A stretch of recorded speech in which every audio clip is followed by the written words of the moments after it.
Good evening, everyone. On behalf of the Flint Neighborhood Association, I'd like to welcome you to tonight's mayoral forum.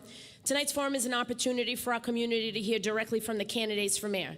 We have collected thoughtful questions from residents. Those questions will be asked from our panelists to the candidates. I would like to begin by thanking the Sociedad Cultural Asturiana for graciously allowing us to host this important event here tonight. Their support makes gatherings like this possible, and we are very grateful. We also want to extend our gratitude to Keith Tebow and RFC Media for streaming tonight's forum live for residents across Fall River can join us. And a very special thank you to a dear friend of ours in our neighborhood who generously provided the microphones and sounds for tonight. I also want to thank Herald News. They did walk in. They are also here as well. Before we begin, I'd like to recognize all the candidates who were invited to participate this evening. We thank those who are here tonight for making the time to join us.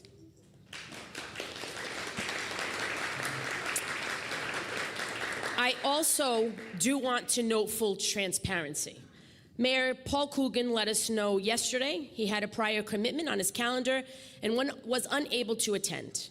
Michael Vandal was sent a certified invitation letter, but it has not been acknowledged at the post office. I don't know. We respect each candidate's time and circumstances, and tonight we will move forward with those who are present. The ground rules, just let me set them. I don't see any signs here or shirts or buttons, so I appreciate everybody leaving that outside.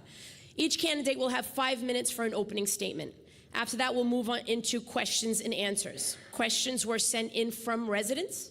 Respect and civility are required. No interruptions, no personal attacks. Any of this at just one time. I won't tolerate it. I'll ask you kindly to leave. I hope this will not happen, as respect and unity is what we need to move Fall River forward. Candidates will also have 5 minutes each of a closing remark.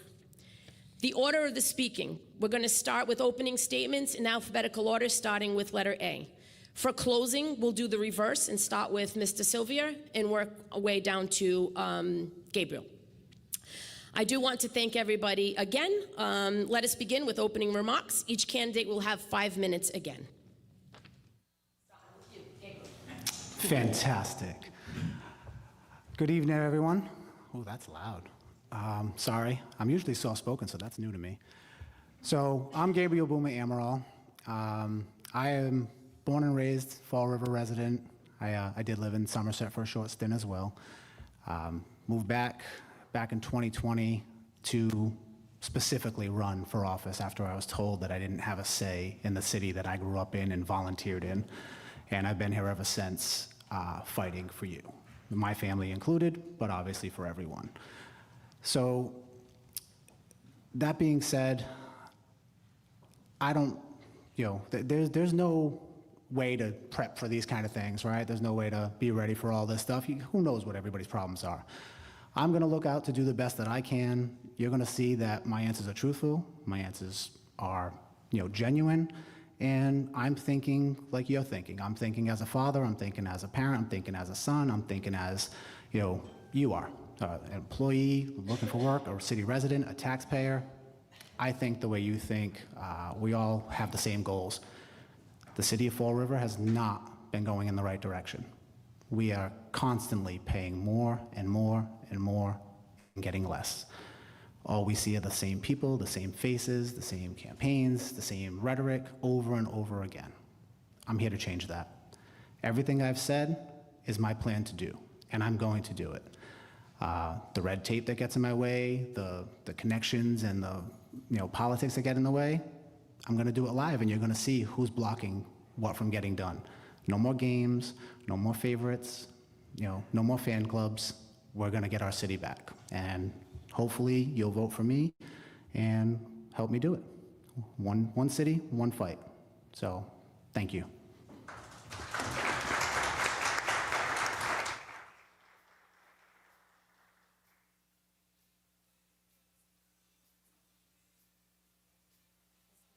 For coming. I really appreciate everybody, and I want to thank the Sociedad Cultural Asturiana. Obrigado aos sócios e à Sociedade Cultural Asturiana por nos convidar a vir aqui. I want to thank Cultural Suriana for inviting me over here and kind of let you know a little bit about me. I immigrated in 1988 with the American dream. And this is the top of my American dream. I cannot go further in here. So running for mayor to the city that I dedicate most of my life. I came with 21, I'm with 59, so over 36 years that I'm here, and I picked Fall River to have my kids and to educate my kids and be here. For years, I have given back. We're not going to have time enough to tell you everything that I did for this city, for this neighborhood, but was always thinking on the taxpayers. Now, here came the idea of running.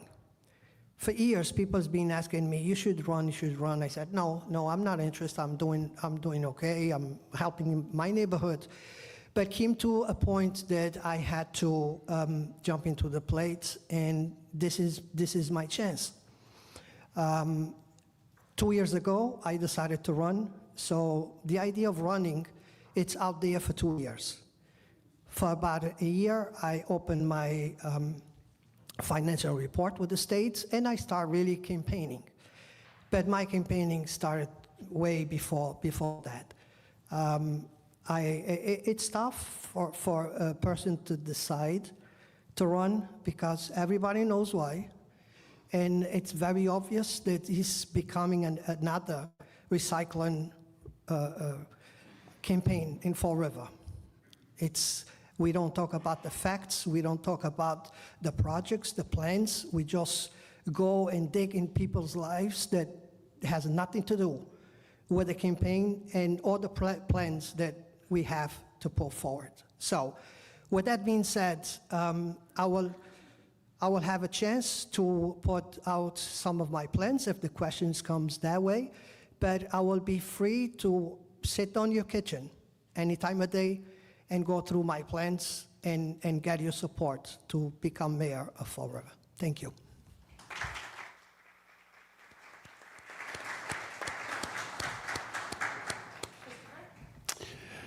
My name is Christopher Sylvia. I would say thank you to the facility, but I cannot pronounce the name. I was born in Flushing, Queens, New York. I've been in Fall River most of my adult life. I had no intentions of getting into politics up until about 6 months ago. I'm not familiar with it other than the work that I've done within the community, and that kind of propelled me into wanting to change local government. When you start exposing the work that has not been done, when you start doing good, people take notice. And you okay? And you start dealing with the politicians that are there. I just thought they weren't doing an effective job with homeless, with drug addiction, with crime, with the way the city looks. I think we're all kind of fed up with it. Like Boomer said, the red tape is awful. Only if you're a regular resident, right? It's not awful for those who are connected. I started seeing those things, and I said I wanted to change it. So that's where I'm at.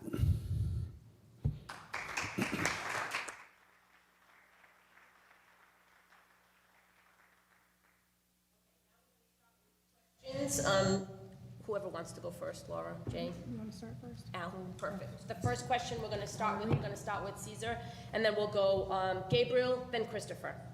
Now, do they all answer the same question? Yes. Oh, okay. So do I repeat it, each one? No. Okay. Hopefully they'll hear you at one time. So I got a good question for the first question. So it's kind of a softball question to make it easy. What's one big idea you believe that could transform Fall River that others might think is impossible? And you have 3 minutes to answer, okay? Sure. Right now, we have the best opportunity to turn a lot of waterfront land for our benefit. I grew up in a waterfront. I know what a waterfront is. What a waterfront is supposed to provide to the taxpayers and to provide the entertainment for the residents and take advantage, the city can take advantage and have a lot of revenue. So one thing that the city could turn around 130%, 79 if we implemented a good plan, a master plan, which I have teams working on, very good architect working on. I think that will turn City of Fall River around big time. Can you repeat it just a second, please? Thank you. Sure. What's one big idea you believe could transform Fall River that others may think is impossible? Only one? Only one. Okay. Well, obviously, we know the waterfront is the biggest deal that we have here. I have plans to, essentially, I want to start utilizing what we have already. Obviously, those plans are going to come with the waterfront, and we're all, mad and excited about that. But for me, I want to turn our Kennedy Park area into almost like our own Central Park area, right? Businesses, shops, restaurants, doing that stuff, bike paths, doing the right things and utilizing what we have instead of just letting it go to waste until we use it once a year for a great feast or something like that. I think that'll generate jobs. I think that'll generate revenue. I think that'll generate the appeal that I know Christopher likes to work on and do those things and cleaning up and doing that stuff. I think that's a big part of it, is working with our parks, and I think that is a big one. And it goes all the way down to the water, which I also have big plans on how to clean our water, utilize our water. There's so many plans, but I think that's something that I would like to generate in the city. I love Boomer's idea of Kennedy Park being our own Central Park, first of all. That's a big one. I think what I would like to do that would transform Fall River in our current state that everyone thinks is impossible is to get rid of the homeless situation. I think that's what's on everyone's mind right now. We know the waterfront's going to be taken care of, excuse me, and we have plans for that, but I think it's a more pressing issue, and everyone thinks it's impossible, and I don't think it is. I think it's something that we need to take care of. Second question. Many residents feel their neighborhoods are neglected compared to others. How will you ensure all parts of Fall River get fair attention and investment? And we'll give that question to start with Gabriel. Good? All right. Honestly, to make it fair, it's going to be a precedence thing. We're going to look at what's in dire need over anything first, right? We obviously need emergency stuff first. If you have craters coming, you have sinkholes in your neighborhood, we obviously have to fix that, right? That's going to be first. But if your neighborhoods are being neglected, there's going to be a precedence. There's going to be okay, these neighborhoods have been transformed over this amount of time. And, last year was done. We see the same roads every election year, right? We see the same road construction every time in the same areas. We all live that way. If you drive down my road, it's not any better, I promise you. So I want to set it up where there's an order of precedence, where you call something in, we have a timeline. City Hall is going to have to start answering to the people. There's going to be a timeline where you have to respond to what needs to be done, and it's not just going to be cold patch or quick fixes or we'll send somebody there eventually. No, we have a timeline, and we have an agreement to take care of the taxpayer, just like you have an agreement to pay your taxes on time and do everything, right? You need to get your money's worth. City Hall needs to start answering to the people, okay? So in my City Hall, it's going to be reported. We're going to have it. They're going to have 30-day chart sheets. Basically, I can see what they've done, what they performed, what calls have come in. We're going to track people's records. If you're going to be paying them, they're going to earn their job, but they're going to have to show what they've done. And I think that's going to hold people to the fire and make sure all residents are treated equally, all neighborhoods are treated equally. And of course, minus emergencies happening, water main break, something like that, obviously that has to take precedence. We have to clear that and make sure everybody's safe. But outside of that, every neighborhood will be tended to. There's no more just we take care of over here and we can't even make it to this, to Pleasant Street. That's not going to happen anymore. Well, being in charge of a neighborhood for years, I not just advocate for one neighborhood, I advocate for the entire city. And the problem is, with every administration comes a favored neighborhood. Happens all the time. That should be straight across the board. If one neighborhood is going to get $1,000, it's 10 neighborhoods, each one's going to have $100. That should be, that's the only way that we're going to bring all the neighborhoods together. Another thing is, we have to appropriate money for the stuff that's supposed to go. If taxpayers are paying tax to appropriate money for one thing, the money needs to be spent on that thing. I'll give you an example. It's been 8 years that the state appropriates $1.5 million to fix Pleasant Street. 8 years. Just last year, they got more money again, and you don't see nothing moving on Pleasant Street. So that's why I'm saying, if the city gets money from the motor vehicles, from your tax, to fix sidewalks, to fix streets, that money is not going into a general fund. That money goes back to the streets. That's why we pay tax on cars. It's to fix the streets that we damage. So why that money is not being spent where it's supposed to, that's an example how we need to bring the neighborhoods together, and everybody should be lined up. One, it's not better than the other. Every neighborhood in this city has a different history, has a different category of residents, but they all part of one city. And that's what the mayor of Fall River needs to look around the city and treats one neighborhood, not 10 different neighborhoods. Thank you. Well, I think Carlos is right. Poor Pleasant Street. We've had the money for a while now. I don't see anything happening, and I have my doubts whether it will happen. Not very trusting these days of people with money, but we certainly need a standard of appearance in the city of Fall River. New Bedford does it, and they do it brilliantly. They take their highly traveled roads, their most visible roads, the roads that investors see when they come off the highway, young families see when they come off the highway, and they systematically clean those streets every single day, right? They get that perfect, and then they start branching out into the neighborhoods. There's definitely an issue with parts of the city getting favoritism. We know that all our activity is going down on the waterfront right now, and we're continuing to see places like Columbia Street, the South End, and Pleasant Street continue to decay, and that's got to stop, period. We also need to bring back the app, not the one that they had, because I hear it wasn't very effective. But there's technology now, and we need to bring back that app so that you're able to get the attention of City Hall by sending a picture, sending a description of what your problem is, and then tracking that job in real time. And ultimately, and I'm going to get in a lot of trouble for this, we need to revamp DCM completely. And that's it. Thank you. Third question?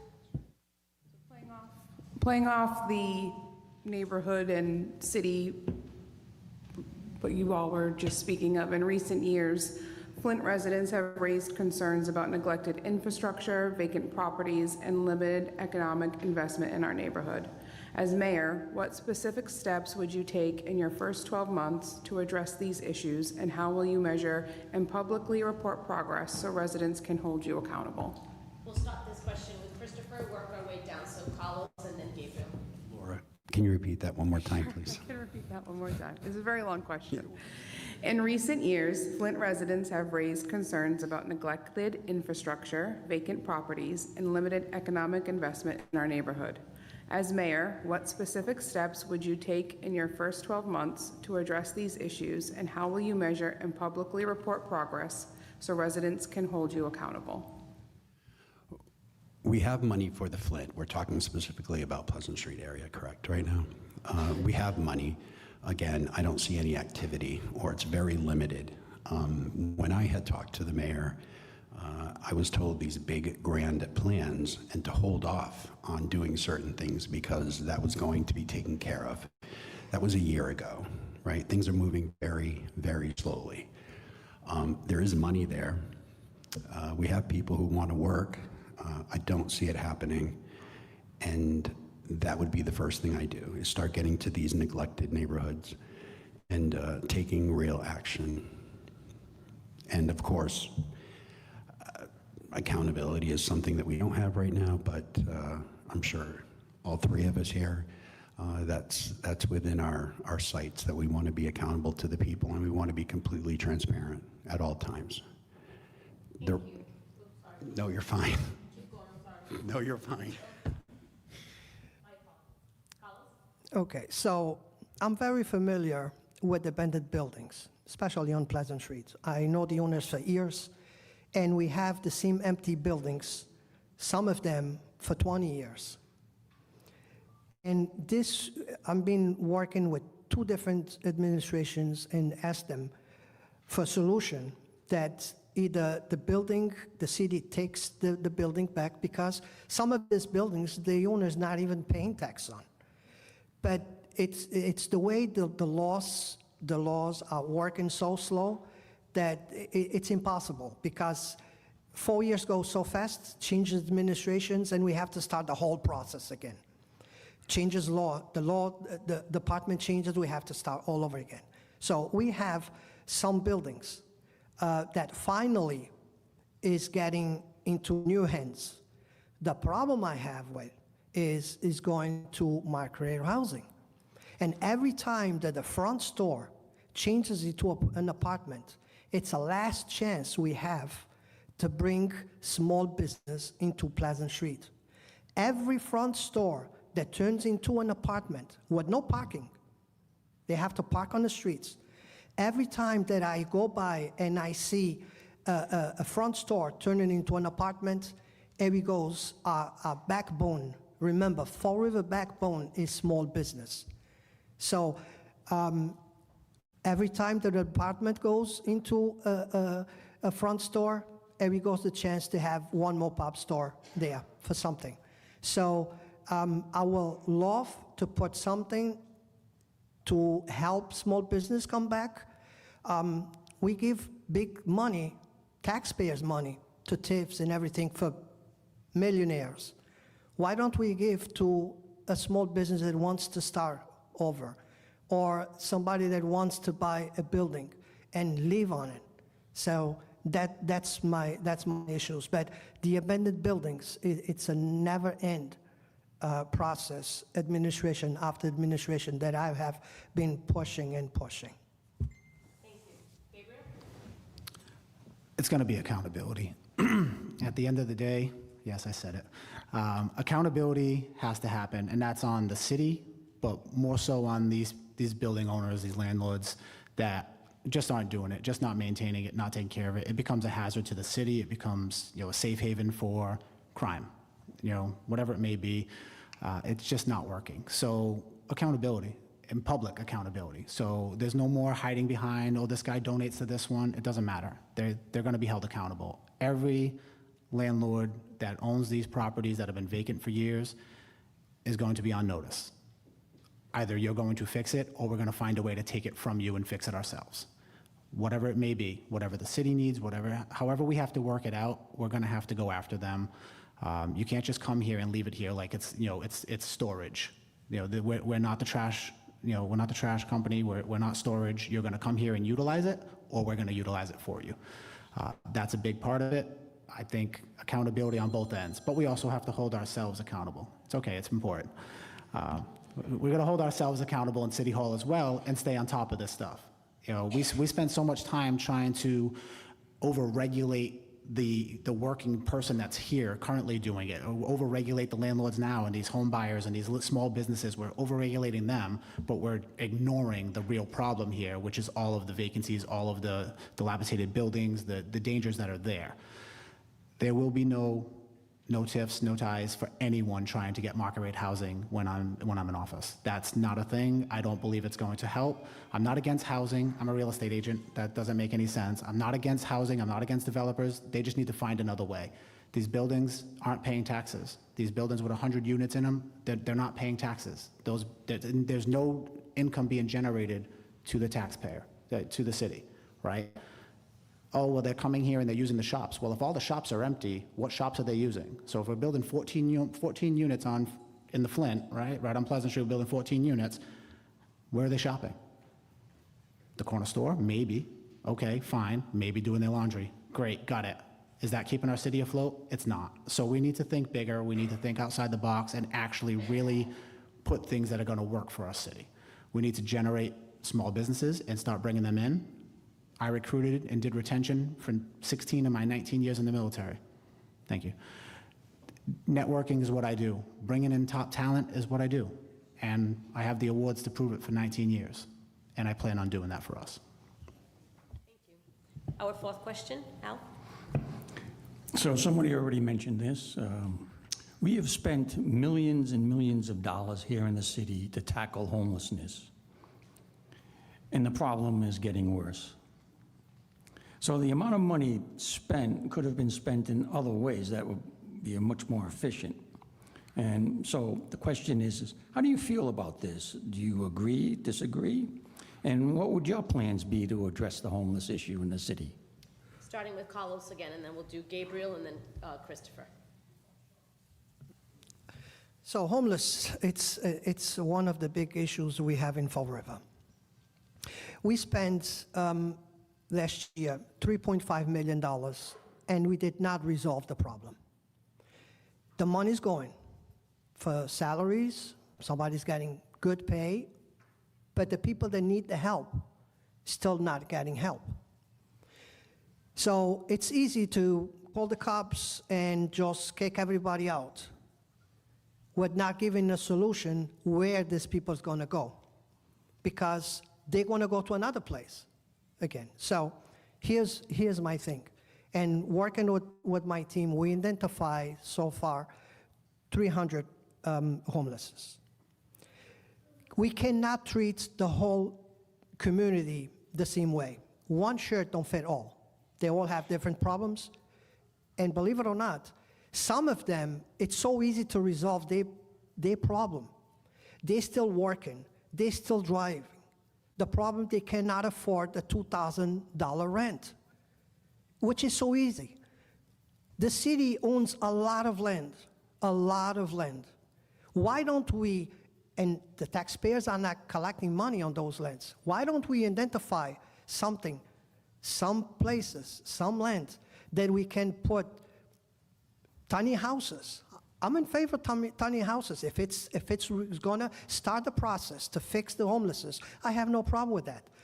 Tiny houses for those that cannot just afford rent, but they still can pay a small amount for house, and then move from there. Believe me, $3 million, it's a lot of money if we have a plan where to spend the money, with the goal, where it's going to take us.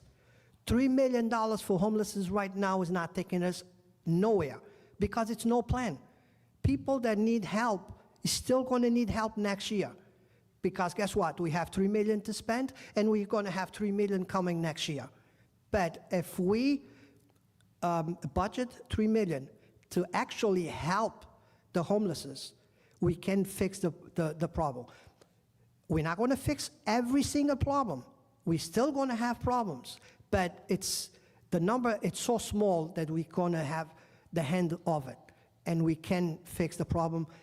Once again, if we put the money to work where the money is supposed to be spent. Thank you. Can you just read that one more time, please? Sorry. It's primarily about the homeless issue. Yep. So, as was just mentioned, we're literally spending millions and millions of dollars year after year on the homeless issue, and the problem's getting worse. Mm-hmm. And so the question is, well, do you agree with that statement? Do you feel that the money could be spent in other ways, Or if not, well, like, what would your plans be to address the homeless issue? Yes, I agree with the statement, and yes, I believe the money is being wasted 99% of the time. So I do agree with that.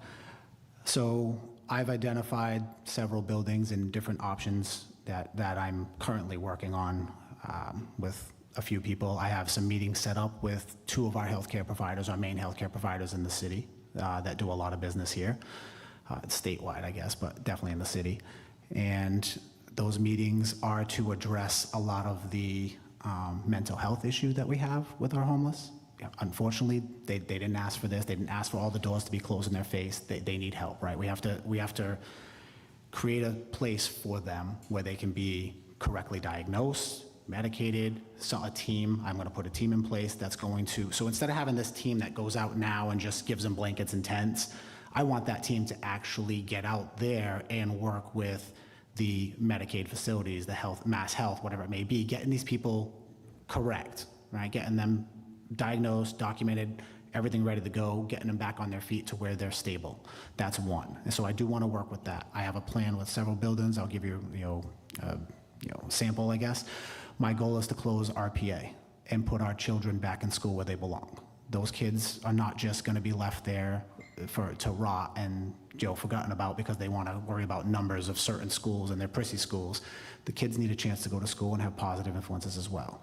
I want to take that building and I want to put in micro units. And those micro units, like Carlos said, can work the same way as far as like, small house or whatever it may be, but those micro units are for the mental health portion of that. Now, as far as those who need rehab, those who just can't afford rent, whatever it may be, we're looking at taking that $3.5 million that we're spending on the current processing of homelessness, that $3.5 million, almost, I think it's like 3.2, I forget the exact number for RPA, we're gonna save that money. So you're looking at almost $7 million that we have to utilize to create these programs and help mobilize the right way and take care of our mentally ill patients, take care of our homeless that just can't afford it. They, maybe they got a car, so they're not in dire need, whatever, which I hate that statement. I can't believe he actually said that.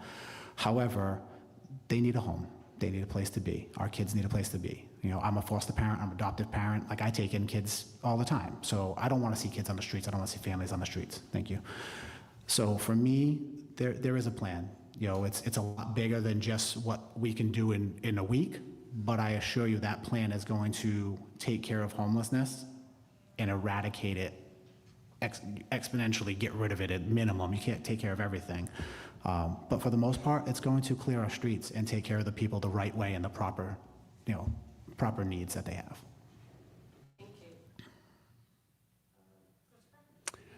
Yes, I think we squandered that money. I don't think that we tackled the homeless situation correctly. There's a lot of people that get paid a lot of money, and yet we have record numbers of homelessness. I was called into a meeting before the board, Dan Abrams and Kathy Clark at Stepping Stone just 2 days ago, and I learned a lot about where the problems truly exist.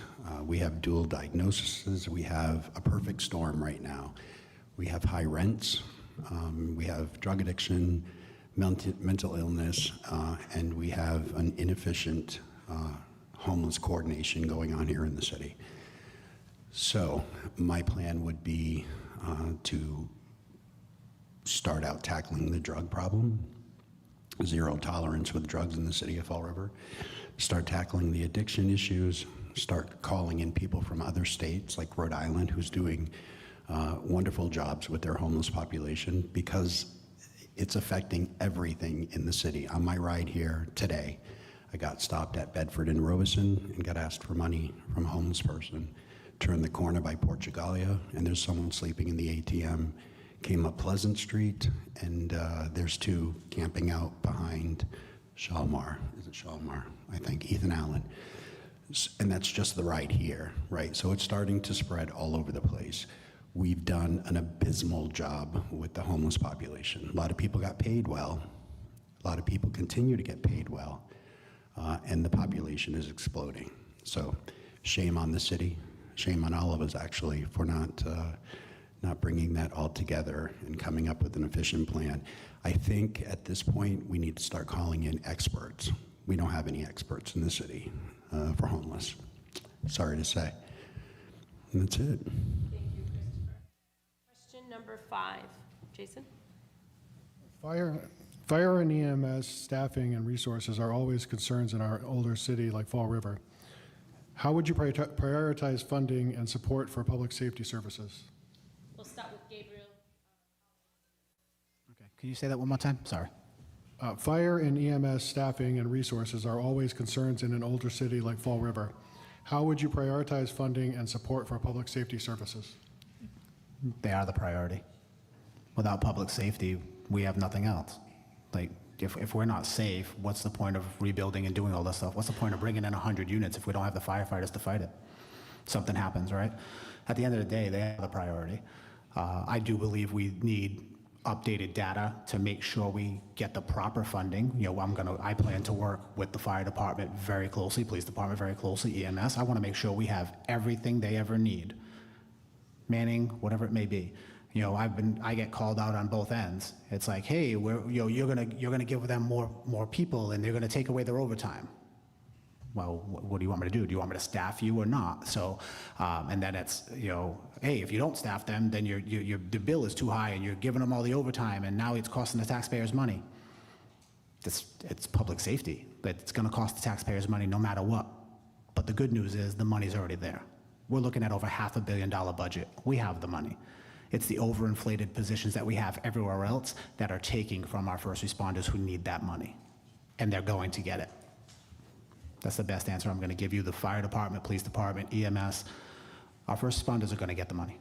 They're going to get what they need, and then we're going to base everything else off of that. Because without them, what's the point of rebuilding a city that can fall down if they're not here? They're too important. Thank you. You're welcome. Well, every time that we talk about money and appropriate money, it's one of the reasons that I'm running right now is the fact that me as a taxpayer, I don't know how much money the city has. Because in 24 hours, we fund account with $1.5 million. So we have plenty of money. Forensic audit is my first thing that I have to do day one. It's a forensic audit. I need to know, the taxpayers need to know how much money the city has. A budget of $452 million, it's a lot of money. When we identify that money and we are building our budget, public safety should be the first people on the table to get their money. We talk about public safety every campaign, but let's put the money where the mouth is. They should be on the table to allocate their money full funded first thing on the budget. Because when I get to the end of the numbers, by the end of the budget, if I don't have money to pay the assistant of the assistant of the assistant, like 5 people getting part-time jobs, when one person could do the job for less money, okay? So we have money, but we need to put our priorities first. Over and over we talk about in city council that talking, oh, the city needs to pay more money. The city, no. The problem we have, the bigger problem we have is stability on work. How can a firefighter leave another town to come to Fall River without knowing if he's going to be, if he has a job the following year? Same thing with teachers. Why are teachers going to leave another community, okay, to come to Fall River if they don't know if they're going to have a guaranteed job the following year? That's the big problem we have in Fall River. Yes, we could have allocate more money, pay better. But I don't think that in all the jobs, that's the biggest problem, the money. I think it's the security of job. Nobody wants to leave a job that's secure to come work for Fall River without knowing if the following year, if the person has the job. So the money is there. $500 million, believe me, it's plenty of money there. We need to open those books and we need to fund that money. Thank you. Christopher? I agree with these two. Fire, police, and EMS, if they're not fully staffed and fully functioning, you're taking huge gambles. And as we all know, as we just experienced, we took a gamble and we lost with the Gabriel House fire. We are constantly reacting to crises and self-induced budget flaws, and it's cost lives, right? Fire, police, and EMS should be fully staffed, and I don't really care where you get the money from. You get the money and you make sure that they are at the top of their game and have everything they need so that you can focus on running the city. The last thing you want to do is get a phone call that there was a fire and we were understaffed, right? Take care of those things first.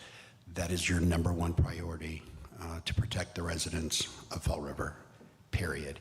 Everything else builds from there. So you got to give them what they need. Thank you. Question number 6, Laura? What is your plan to attract new businesses to Fall River while supporting our small family-owned businesses? And we're going to start this question with Christopher and work our way down to Gabriel. Well, I think we need a small business plan.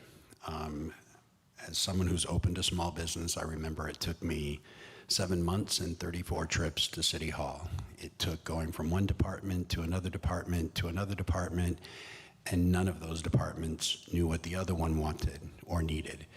I think we need to fast track small businesses. Like Boomer said, it's not like we don't have the real estate, right? We have plenty of abandoned storefronts, yet people are afraid to open small business because it's overwhelming. They don't know how to do it, and the city does not make it an easy process. So I think we need to fast track those things. We need a department, and I'm sure someone's going to say we already have one, but I'm going to say it's ineffective. We need a department that gets these small businesses open and incubates. I believe on Purchase Street, they tried something like that with an incubator for small business. We need that.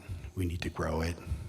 As far as attracting other businesses, we need to focus on getting manufacturing, biotech, textiles. Believe it or not, they still exist, and we have the land, but we need to clean our city up first. This is not exactly an attractive situation to come in if you're an investor, so we need to get the city cleaned up and start focusing on that. Well, I would love to have a lot of small business open in Fall River. The problem we have is the red tape. By the time that a new business wants to open and the process is still in half, they give up the idea. They go to another town. It's easy. It goes to a city hall. I need to open a new business. They got to handle a folder with all the applications they need, with all the certifications they need, and a month after he has his new business. In Fall River, takes 3 months to have an inspector, then another 2 months to have another inspector. Then the first inspector comes back, okay, you already did this, but I forgot, you have to do this too. I know a business that took 8 months just to, was a restaurant before, just to change ownership, took them 8 months. So how can we attract small business with all this red tape? That's never going to happen. But we need to incentive them to open small business, because it's a lot of money that the city can profit with a small business. Yes, all these beautiful big buildings, yes, they're going to give back to the city $10 million in tax, but they're going to pocket $100 million at the end of the year. That's what's wrong. The help is going into the wrong business. We need to help the small business, and just was 2 weeks ago, I got contacted to go to a meeting. Carlos, we need your help. I travel all the way to Lynn, Massachusetts, for a company that wants to move to Fall River. We're looking for 11,000 square feet building, first floor. to bring them to Fall River. They decided. They have the investment. They have the money secured to move to Fall River. So the businesses are out there to move to Fall River, no doubt. And every time that I see a mill turned into a market housing, it's the last chance we have to attract a big business to help the taxpayers of Fall River, to make good revenue for the city. So let's stop filling up the rich people's pockets and bring some money to the taxpayers and some relief to the taxpayers. Thank you. Gabriel? Streamlining the system is the easy part, right? Making sure that everybody in City Hall understands, hey, this is a priority. We need to bring these people in. We need to get things done, right? That should be easy, telling people what they have to do for their jobs. It's literally what you pay them for. So we should be able to streamline it pretty easily. The problem with it is it's a multifaceted issue where you're looking at how many businesses want to come here when we are ranked between one and top 4 of the highest crime rate. We got stores like Rite Aid and Walgreens shutting down after being robbed 20, 30 times a day. No response, no reports, no issues, right? Nobody wants to be there. Yeah, the accidents, we're not reporting, we're not doing anything. So you have to clean up the streets. We have to organize it and do it properly, because we can bring all the businesses we want here. I can recruit. I've done it for a living. Recruiting's easy. Retention is not. Retaining the businesses, retaining the people that want to be here is not going to be easy if they're going to deal with the same issues and the same problems. But yet, we're understaffed here, we don't have enough cops in the sectors, we're getting robbed. It's not gonna help us. We have to work it in order. We have to clean our streets. We have to focus on the homelessness. We have to focus on the crime. We have to focus on our first responders, making sure we can handle it. And then we also need to do that while my team is recruiting. There's no more, $1 million party planners at the RDA. That's done. That's not happening anymore. We're not giving away $3.5, $4 million to go do this and go generate this, and nothing is generated. We know that. The money's gone. There's no businesses here. That's not happening anymore. We're going to do it, and we're going to make sure that the people can see where all the money is going. As Christopher stated, technology is there. We can track every penny that comes in. I want the proper receipts. There's no more, just general, we just get this. No. If there's no line item, you stole. That's how we're going to look at it. At the end of the day, if we're cleaning, yes, I know. I said it again. If we're cleaning up the streets and we're doing the right thing, the businesses are going to want to come here. We know the waterfront's going to generate a ton of interest, right? It's going to generate a ton of that, look at Fall River. We have the best views in the state. I believe we do, and we're going to utilize that. Bringing those big businesses in is going to have that trickle-down effect of other businesses wanting to follow suit. But we have to clean up our city in order so we can keep those businesses. Recruiting's easy, retention is not. Ask the police department, ask any department. You can recruit all day, but then we can't retain good cops and good firefighters and good people. They're going to all the other towns, right? Because we have to be able to retain them properly. Same thing with businesses. Thank you. Thank you. Question number 7, Al? Me? Yep. We all know that there is waste in city spending, specifically city employees who we don't think they're pulling their weight. How will you handle that problem? How are you going to create accountability within the employment sector? We're going to start with Carlos again, then Gabriel, and then Christopher. Well, accountability is make them responsible for their department, for their decisions. If they do, and if they break the law, I'm not going to move them to a different department, hide them behind the desk for a year. The taxpayers will forget about it next year, and you can come out of the shelf again. I'm not going to give them $64,000 and say, go home, so people don't see you in here no more. Accountability, it's very important for an administration to look at the taxpayers' eyes and say, it's not corruption here. Everybody's doing what they're supposed to be doing, and if they break the law, they do the crime, they pay the time. That's my policy. If when I got to the 6th floor, that's how I'm gonna make everybody responsible. No more games. That's it. Thank you, Gabriel.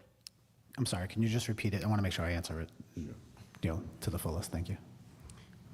So we've been talking about the waste within the city, and specifically this concern about city employees really not pulling their weight. How are you going to handle that problem? Several ways. The accountability is obviously key, as Carlos said. Where I come from, we had to justify our job every 30 days. We didn't have to justify our job every contract, right?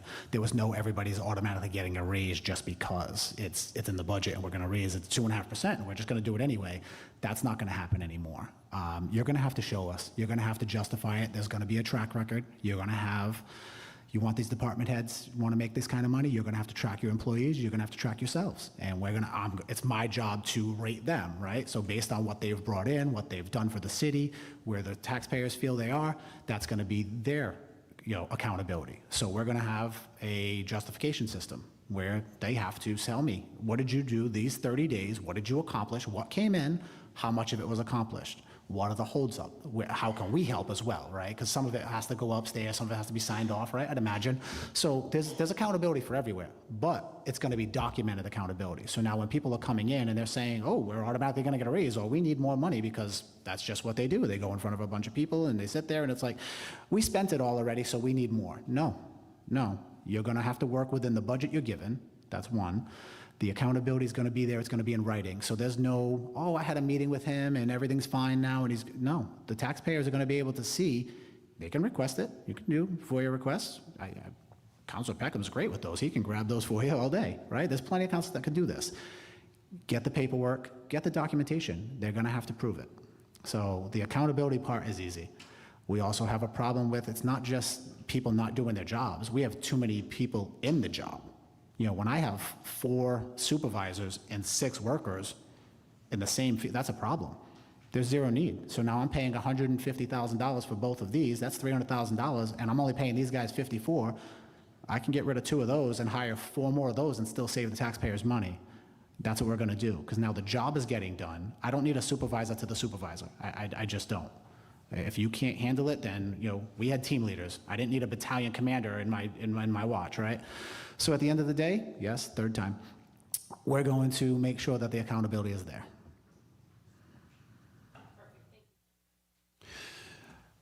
The city's a business, effectively, and with any business, human resources is always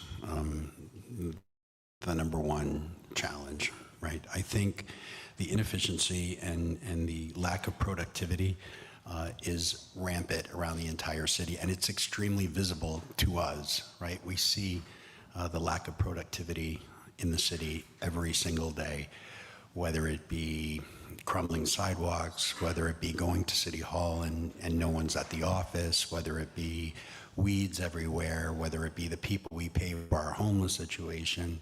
It's all over the place and it's right in your face.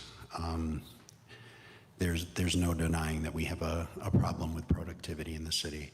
And I think Boomer's right. I think that like every business, employees get audited just like the financials get audited. Their jobs need to be audited. We need to make sure that everyone is pulling their weight and we're paying a fair wage to receive fair work. And I agree with just about everything you said. I mean, I think we need to keep an eye on it. I think the residents should know. Every department should get a report card, in a sense, because we need more productivity. I just think we've been incredibly lazy, and that's what you see as you drive around the city. Great. Question number 8, Jason. How will you improve basic city services such as trash collection, pothole repairs, and snow removal to better serve residents? We're going to start this question with Gabriel, then Carlos, then Chris. How will you improve basic city services such as trash collection, pothole repairs, and snow removal to better serve residents? So first, we're going to have people trained properly to fix the potholes instead of just having, our DCM employees come out and just patch it quick for 30 seconds and have to come back the next day because it rained or snowed. So we're going to put people in charge of doing these things that actually have experience in doing it. And I'm not putting them down for doing their job. They're doing what they're told, and they're doing it to the best of their abilities, and that's fine. So either we need to train them better, or we need to put somebody in there that understands these are the three major issues of doing it, right? Maintaining our sidewalks, maintaining our streets, actually repairing the potholes. We just do a lot of patchwork. That patchwork constantly being done 5, 6, 7 times. They do my road probably 7, 8 times a year. It probably costs them more in overtime sending them out to keep redoing that than just fixing the road the correct way. So we need to do that. I believe our trash issue, I do have plans for that, and I will get into that later on because I'm still trying to work out actual costs, and I don't want to just throw numbers around. So upon getting in there, there's going to be some renegotiations as well. Same thing with transportation, with the school department, same thing with a lot of things. I have a lot of options, and we're going to start utilizing those options because I think people just get too comfortable thinking that, oh, it's a city job, it's a taxpayer job, we can charge whatever we want, and everybody just signs off on it, and then you look at the donor list, and it's like, oh, look, he owns this, he gets this job, his donor. It's weird. Follow the money, you find everything. But there's going to be a lot of renegotiations going on when it comes to that. The trash is always going to be an issue right now because we've taken ourselves out of being able to be the hub for the trash. We took ourselves out of that, right? No incinerator, we wasted all the ARPA money, so we didn't want to bring an FDA, a new one in that's all approved and top of the line where all the towns could come to us. We put it out there, we wanted it, they ignored us, and they squandered that money, and now here we are, still paying for trash, probably threefold, tenfold if not.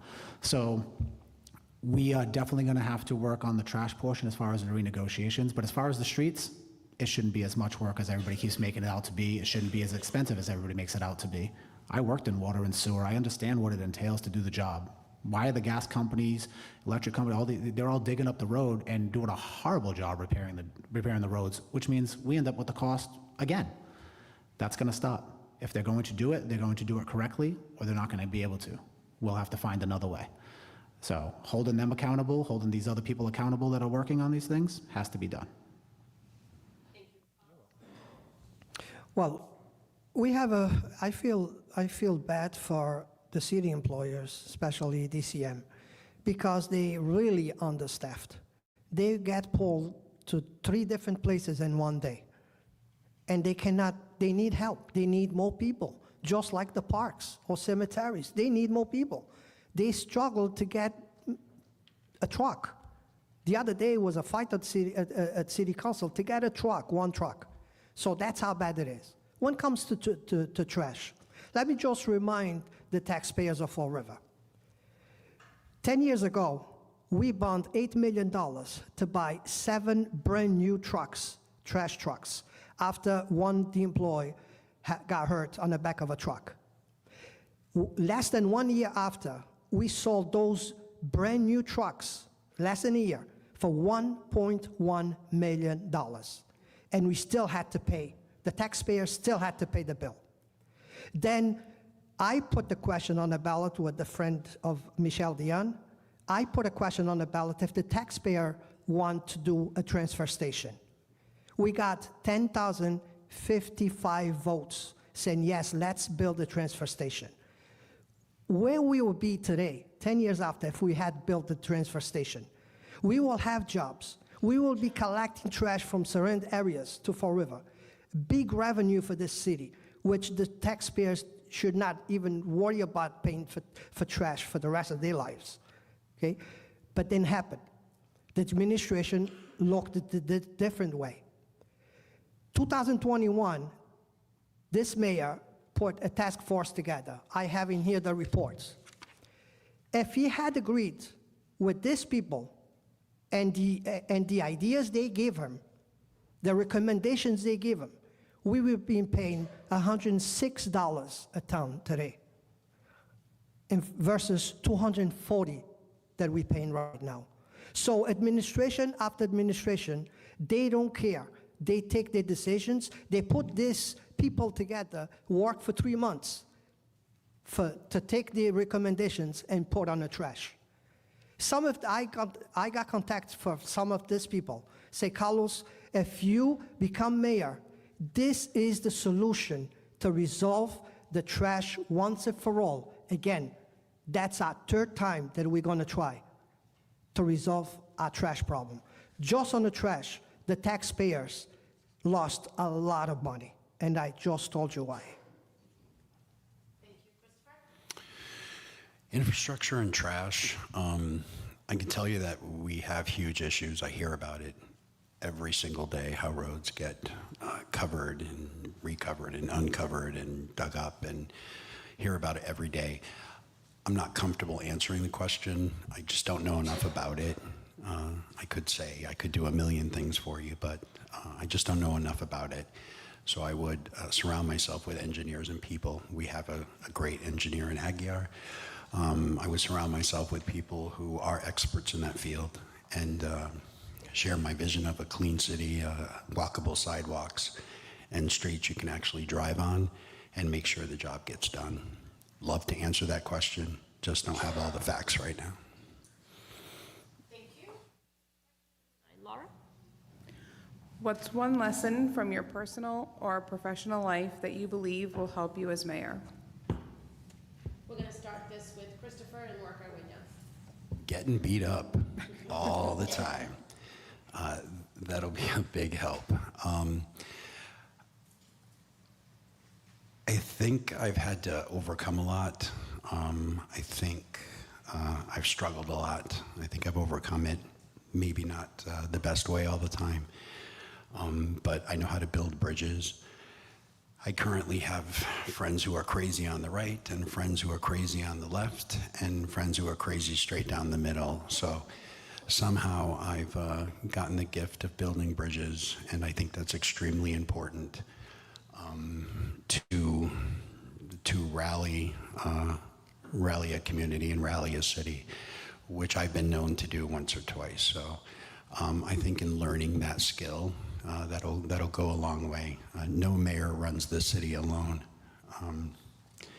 Wouldn't be me, it wouldn't be Boomer, it wouldn't be Carlos. It takes a team and it takes an entire community to do that. Before I answer that question, just 2 seconds. I forgot to tell you the number. The transfer station was going to cost the taxpayers $13 million 10 years ago. Just to pick up the trash 1 year, next year, the taxpayers are going to pay $13.5 million. Just 1 year, just to pick up trash. Well, I think that I have accomplished for years numerous of things for the city of Fall River. And every opportunity I have and every accomplishment that I did, I had different teams. People have ideas. They want to be listened and they want to go to action. I was able to do a lot of that stuff because I had the good teams and I gave them the support. That's the only thing they want. It's plenty of good people in this city with good ideas, but they just got turned down. And people still working and dedicating lives and hours volunteering for this city just for one reason. They like this city and they want the city to move forward. So I did a lot of projects. I never did them alone, was always a teamwork. And I think that's what I'm good at, and that's what I'm going to bring to the 6th floor. Every team, for every idea, let's move forward. Thank you. Gabriel? I mean, I build teams to go to war with. I think I have that one pretty much down, building teams. For me, I think my biggest problem was I want to solve it all myself. I had a problem with asking for help, right? So I figured, I'll just do it. And then my health suffered for that. So I learned a valuable lesson with being able to delegate, being able to trust in other people and give them the reins sometimes. So I had a hard time with that for a while. And I think I've corrected that. And though I say, you know, my team's going to be small, my circle's going to be small for many reasons in this city, we've seen what happens when you don't. But for the most part, it's getting the right people in the right places and trusting their ability and trusting your judgment in them. Obviously holding them accountable, but I think I've learned that you need a team in certain things. I can't run the city by myself, right? There's just some things I can't do. So for the most part, building teams, retaining those teams, being the best of the best, I've done that for my whole career. No matter what I've done, I've been the top sales, I've been the top recruiter, I've been the top trainer, and it's because of those around me. They made me look better than what I actually was. So I think I have that ability down, and now I just have to trust in those people. So delegation, I think, is going to be the one thing that I have learned to embrace and keep that trust in them and let them do it. Thank you. Question number 10, Al? With the news of the possible contamination at the Lewison Street incinerator complex and the possible safety issues associated with that, with the neighborhood and environment, would you test the land first for contamination before spending the entire $16 million on that project? We're going to start with Carlos. Definitely. Not just that area. And to tell you the truth, I think the neighbors should be concerned. And I know we have a candidate running for city council that's very worried and has been very open about the process that needs to be taken and bring the attention to the neighbors there. Not just that. The problem is we have projects like that with contaminated lands everywhere in the city. The big boys get the land, the big boys get the TIFs, the big boys get to build whatever they want, and the taxpayers just have to accept everything.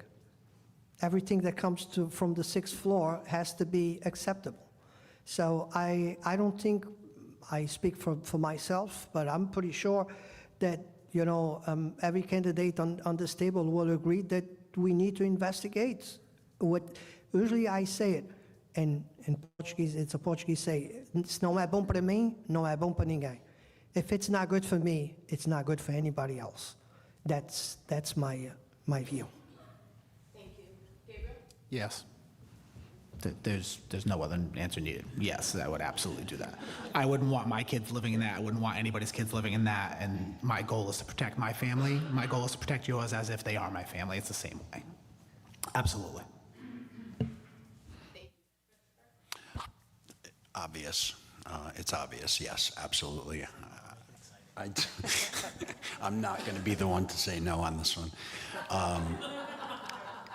It's obvious. You can't put people in harm's way. We have Christopher Peckham here tonight who's passionate about that.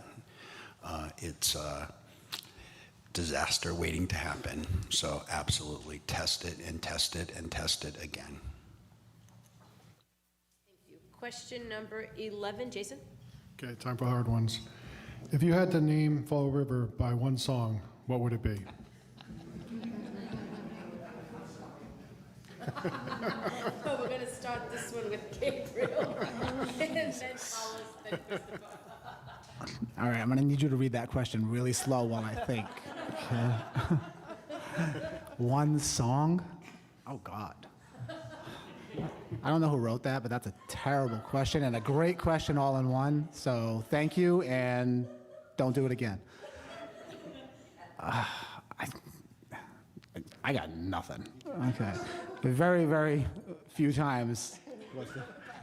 Yeah, very few times you'll catch me with not something to say. I got nothing. I don't know. I can't think of that right now. I think somebody already gave the perfect name for Fall River song, Viva Fall River.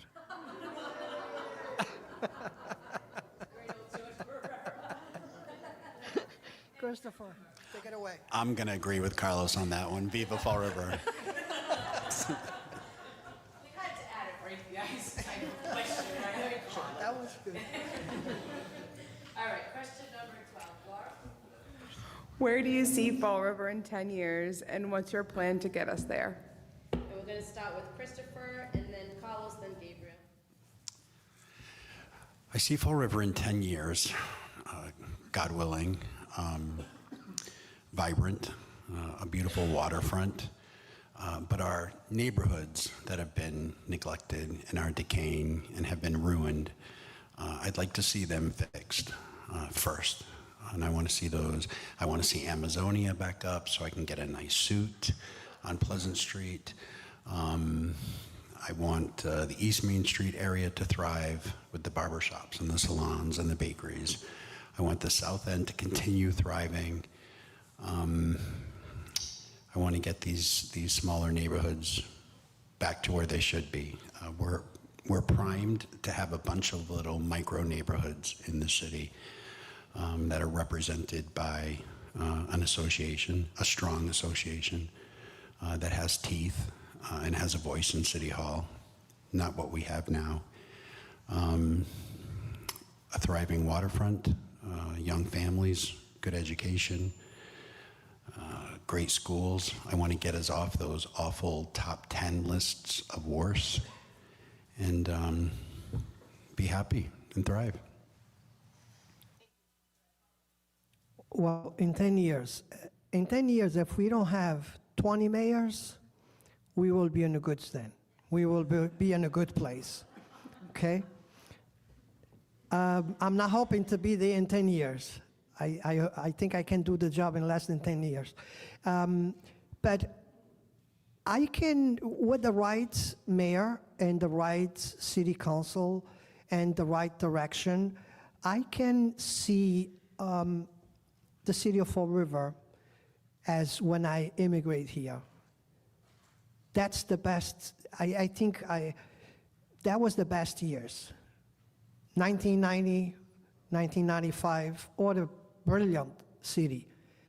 But that's what the city that I saw. But watching and seeing photos from the 1900s, that was a city. That was a city. So, but I can see our city, you know, in a good way, in a good shape, in 10 years. Yep.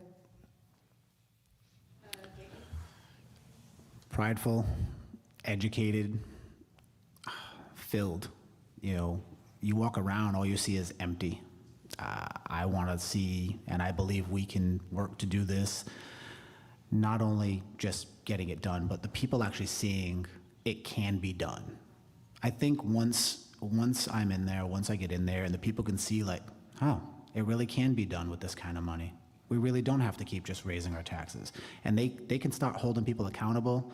I think we're gonna have a much more honest city hall, a much more honest school department. I think we're gonna be able to hold people accountable with ease after we show the people what can be done. And I think that's going to equivalent to pride again. Obviously our education level, I wanna see through the roof, and not the roof that it's going to, the other one, the other way. Because 320 out of 356 is definitely not the good way. So for me, I wanna see our kids out in the streets able to play again because our streets are safer. I wanna see the stores open. I wanna see them, you know, going to the corner store like we used to do. The kids being able to ride their bikes on the streets no matter what time it is without having to worry about who's there or what's going on or being robbed. So for me, 10 years, based on the leadership that I want to bring in and the plans that I want to bring in and show the people how we can do this the right way, I see prosperity. I see it going in the right direction, and I think that education is a big goal of mine, and I think I want to see that take priority in a lot of the way, where those kids can come here and help Fall River flourish again. So working its way up, but I see Fall River in a positive way in 10 years.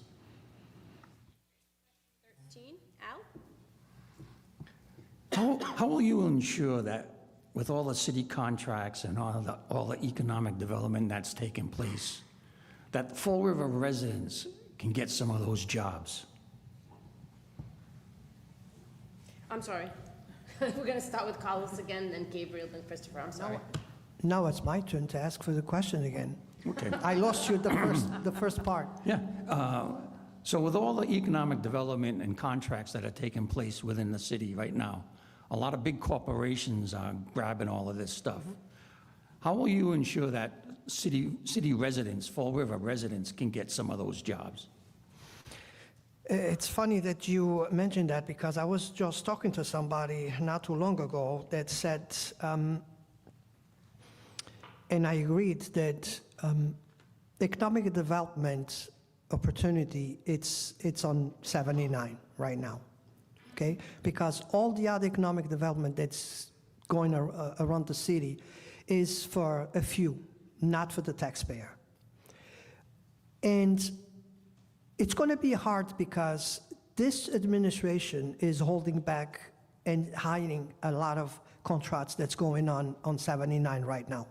We cannot get information. We don't know how many contracts are out there, who's buying, who's for how much, because word is now that the value is half a price, could be half a price. So it's very hard with this administration to find out what contracts it's out there. But I do believe that it's not too late. I think we're coming in a perfect time to pull up those contracts and make the best decision for the taxpayers and how to bring money to and save money to the taxpayers. So let's hope that it's not too late and we can turn that around and get that information. Can you say that one more time, please? Sorry, I want to make you work today. Oh, that's okay. Make sure I have the right question, right? That's fine. So, yeah, so with all the city contracts, right, and all the economic development that's taking place right now, I mean, there's a lot going on. But how will you be able to make sure that city residents, Fall River residents, can get some of those jobs?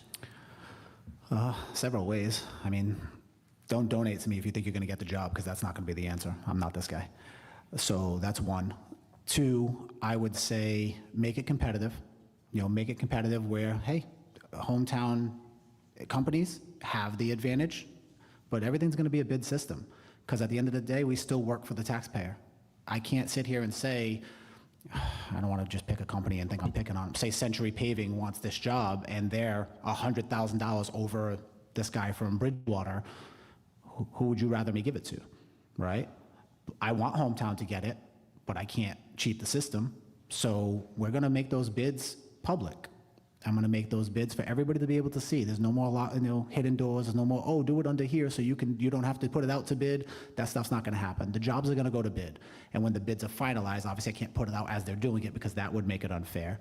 But put it out, and now the taxpayers can see and people can see what companies they want to hire based on these bids coming in, and those companies are going to stop trying to get paid every time they see, oh, it's a taxpayer job, it's a city job, we can charge them more. That's not going to be the case anymore, because I think they're going to have to be held accountable. And not only that, the taxpayers are now seeing, hey, I need my driveway done. I'm going to call this guy. This guy was the cheapest for the city. Why wouldn't I call him? They're going to lose business if they don't be competitive and do things the right way and start controlling the cost to the taxpayer. The taxpayers are going to stop being taken advantage of.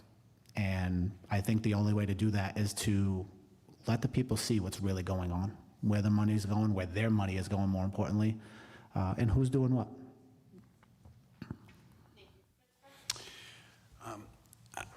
I agree. This bid system, all jobs within the city that have to do with contracting and things of that nature should be put out to bid. And before it's put out to bid, residents should see that. I think it's the only way to be fair. There's bids out there now, right? But who's getting them, in all honesty? The bids are only as good as the eyes that are on them. So I think there's a consensus here with everything, is that the people of Fall River just don't know what the hell's going on, right? So I think we need to take that shroud off of City Hall and make sure that everything is transparent. Transparency is a big buzzword around here in the city, and I wish we could use another word for it, but it would be rude. So I just think, yeah, everything that has to do with the city, any of the work that has to be done in the city has to go through a bid, and it has to go to people who truly deserve it, not just the few. A lot of contractors here consistently get the same jobs over and over again, right? But we have a bidding system. It's just not good. Thank you. Question? Fall River has faced challenges with its tax base. How would you balance raising revenue without overburdening homeowners and small businesses? We're going to start with Gabriel, Carlos, Okay, can you say that one more time? Sorry. Fall River has faced challenges with its tax base. How would you balance raising revenue without overburdening homeowners and small businesses? Well, right now we have 30% of the population paying 100% of the bill, and that is the property owners.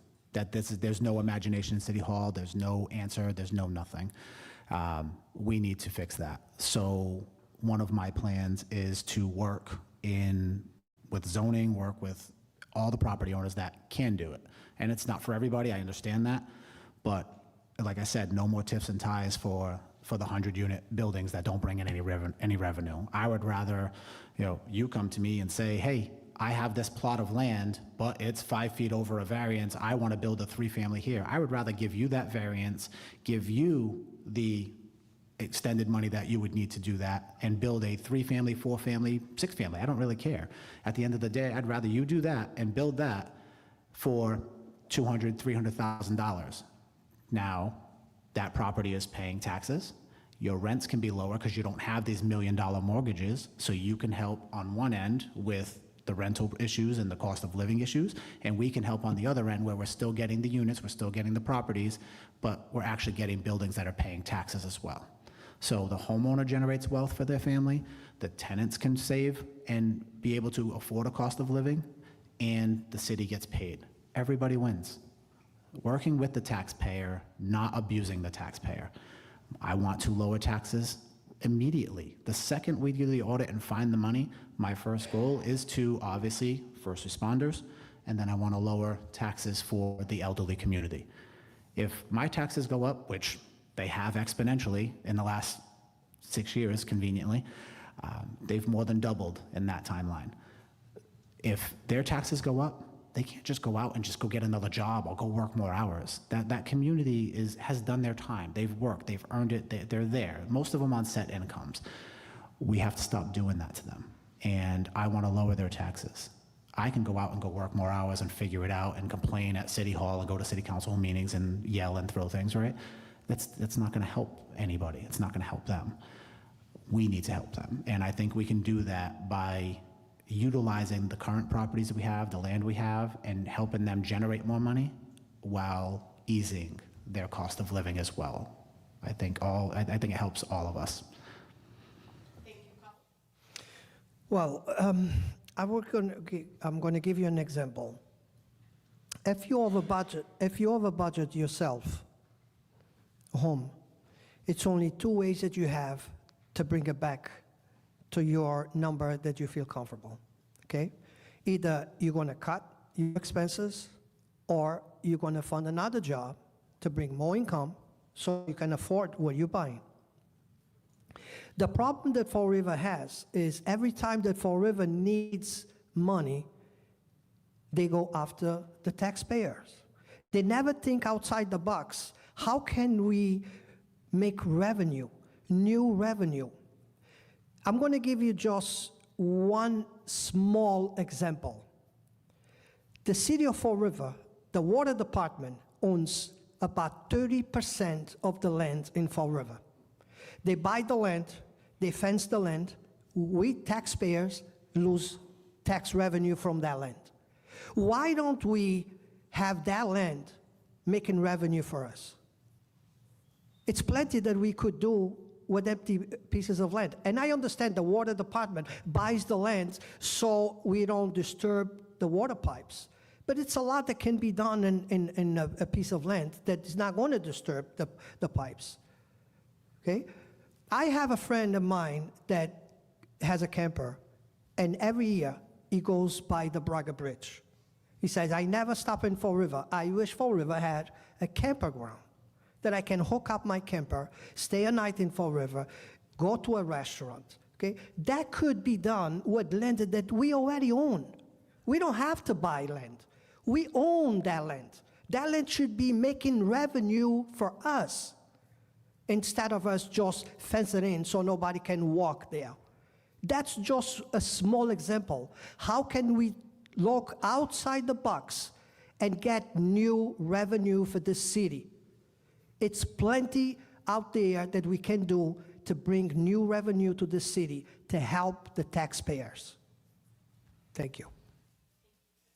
One more time with the question, please. It's been a while.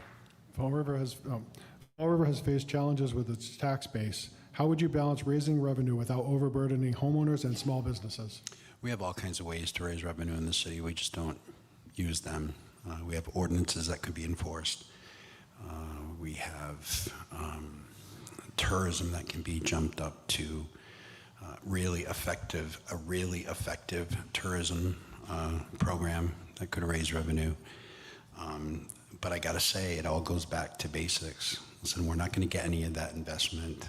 We're not gonna be able to lower people's taxes unless we get the city back on track with the basics. Take that for what you will.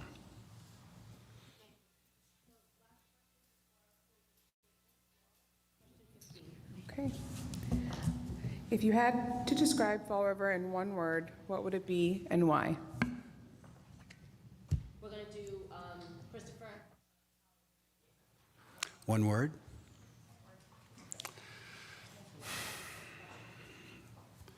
At this point, potential.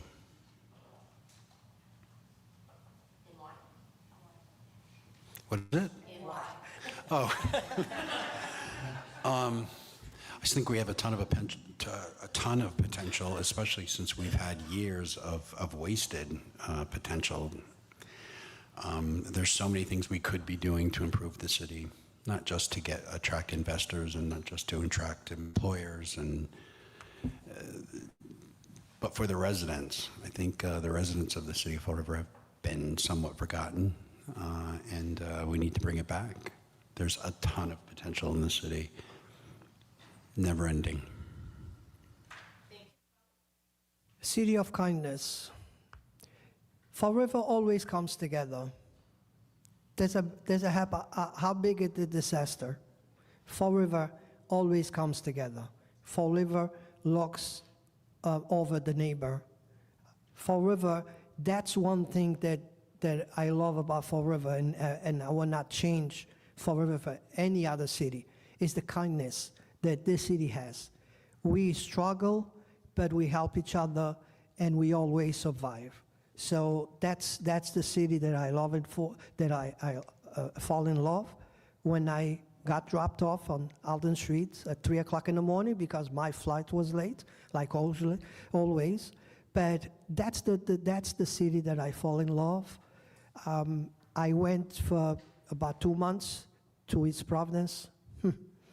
I needed to come back fast, and I had no train at that time and no car, but I need to get back to Fall River. So yeah, the kindness of the people, that's what I love about Fall River. Home. At the end of the day, it's home. You know, I don't have to deal with these things. I don't have to deal with the same problems most do. I can afford to leave. I choose not to, because it's still home. I still see Fall River the way I remember it, the way I grew up in it, and it's just gotten so far off. And it's home, and I'm gonna fight for it like it's my home. Same way I fight for my kids' home, same way I'm gonna fight for your homes. This is home, and we need to take it back from those who came here to exploit it. And that's happened all too often, and that's all everybody seems to do here, is exploit Fall River, dump their trash here, take the benefits, and leave. And we just recycle the same kind of people doing it. And it's not gonna happen in my home. Thank you. Thank you. So we've asked questions for an hour and 15 minutes. And we're going to start with closing statements. So we're going to start, we started with Amaral first. We're going to start with Christopher, Carlos, and then Gabriel. 5 minutes. Ready?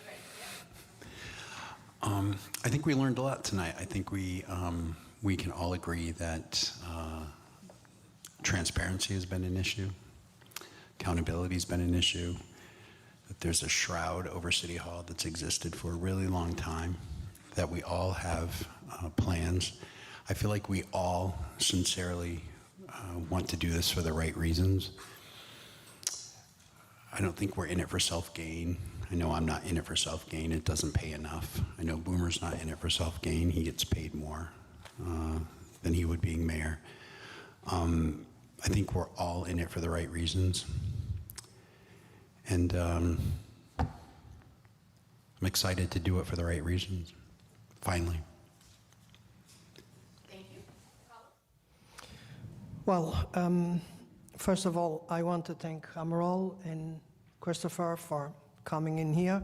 Too bad the city of Fall River cannot have 3 mayors, because I think we will do a good team, all 3 of us, but we're just here for one reason. We don't like the direction the city is. We don't like the way the city's been not affected to the taxpayers, and that's why we're here to make the change. And here's the thing. One of the reasons that I run for, I have in big numbers. $516 million in 5 years from $272 million. I think that's a big reason for a regular guy to come and try to fix this. This is just gonna, it's like a snowball. This is just gonna keep growing and growing and growing until we put a stop on it. That's why forensic order, it's my thing. I think needs to be done first of all. I'm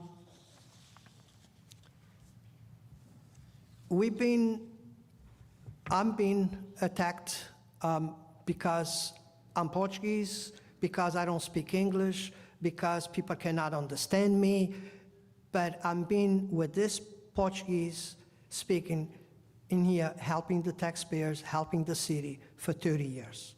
So now I think it's the time that I put my experience, what I learned in 30 years, how much I committed to the city, bring that experience to the 6th floor, and make everybody,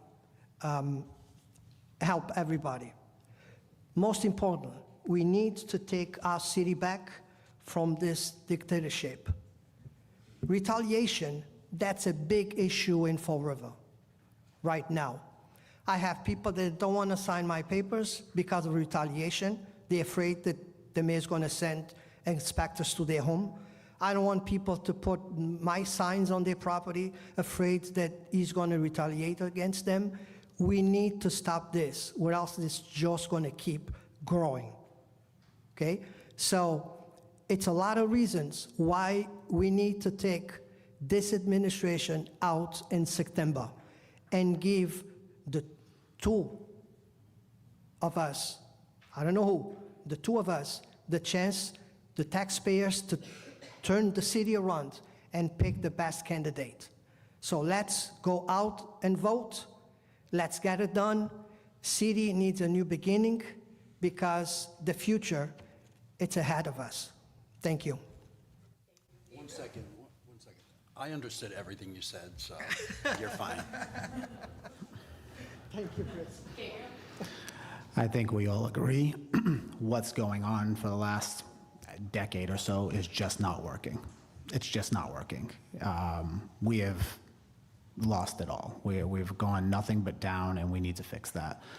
Obviously, we all have the same passion to want to make Fall River better. For whoever's reasons, whatever reasons everybody has, it's their own. I do agree with the turmoil and everything that's going on with social media. People are afraid to put up signs and do that. I have family that's afraid to put up signs just because of where they work or who they work for or who they live next to. And that's not how you run a city. That's we're not North Korea. That's not what we do here.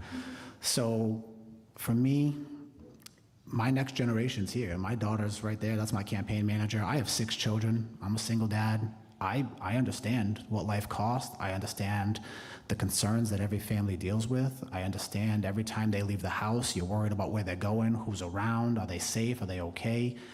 I get it. I understand when I send them to school.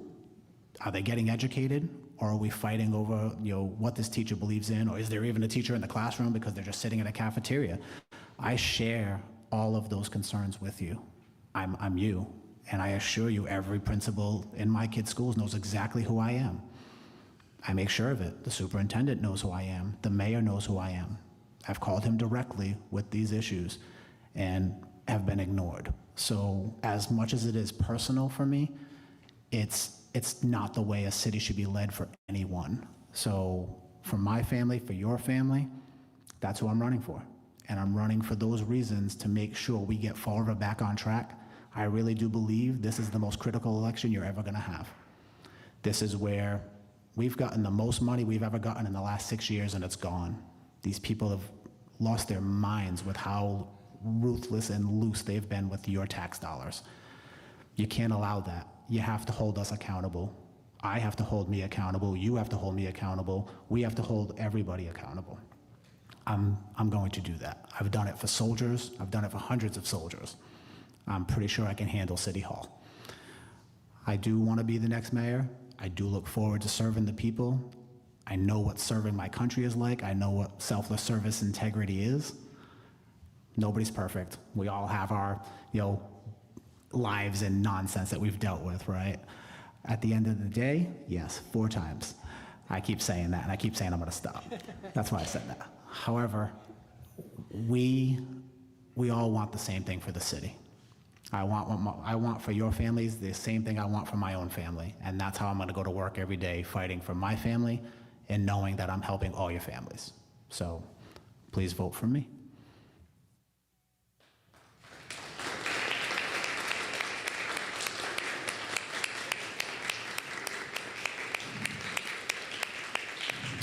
So as we conclude our night, the first thing I want to say is I thank each and every one of you for keeping the quorum and the respect in the room. That's big, and this is what we need to prove to continue Fall River, that we can continue this together and in a respectful way. I want to thank the candidates. Thank you so much. Yeah, no problem. I want to thank them for actually coming out and speaking to the residents so that you can go to the ballot with some information, something to think about, and let's just try and change Fall River for the better. That's all I have to say. Have a good night, and thanks for coming out.